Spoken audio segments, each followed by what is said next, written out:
Maka para ulama dia bagi tahu kenapa manusia ni ada yang miskin, ada yang kaya. Supaya bila kita mengaji ni tuan-tuan, kita jadi satu orang yang kuat. Bukan saja kuat secara fizikal, malah kita kuat dari segi emosi, perasaan kita, mental kita untuk menghadapi ujian dalam bentuk yang macam ni.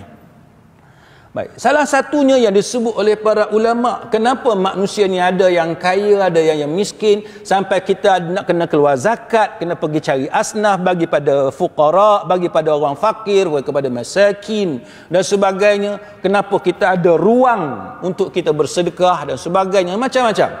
Maka antara yang disebut oleh para ulama ialah kerana takdir Allah Ta'ala adanya kaya dan miskin itu untuk menunjukkan bentuk keadilan daripada Allah Subhanahu Wa Ta'ala. Itu yang pertama. Kan? Kita kena tahu, kaya dengan miskin kita tak boleh nak hapus. Kita tak boleh nak hapus. Dia akan berlaku dalam kehidupan dan dunia ni, dia berlaku. Tapi kita kena tahu kenapa, apa dia alasan Allah Subhanahu Wa Ta'ala cipta kekayaan dan Allah Ta'ala cipta kemiskinan. Maka antara yang dipetik oleh para ulama dalil dari surah An-Nahl ayat 71, wallahu faddala ba'dakum ala ba'din fir rizq, kan, dan Allah melebihkan sebahagian daripada kamu daripada sebahagian yang lain dalam soal rezeki.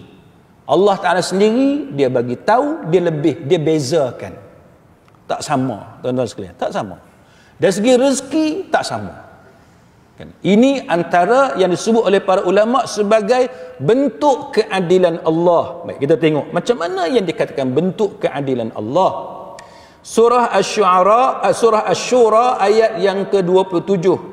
Walau basatallahu rizqa li'ibadihi labaghaw fil ard walakin yunazzilu biqadarin ma yasha' innahu bi'ibadihi khabirun basir.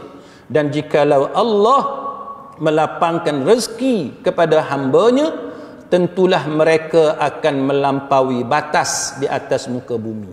Pelik tak?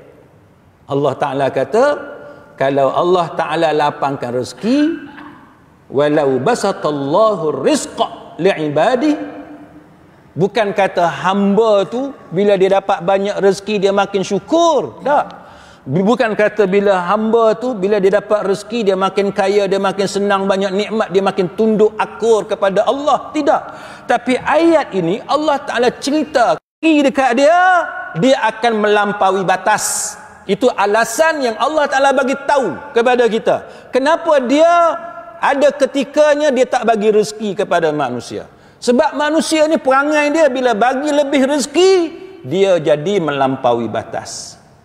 Lalu Allah Ta'ala kata walakin yunazzilu biqadari ma yasha', tapi Allah Ta'ala turunkan apa yang dikehendakinya dengan ukuran. Allah Ta'ala dia ada ukuran dia. Pasal apa? Allah Ta'ala kata sesungguhnya innahu bi'ibadihi khabirun basir.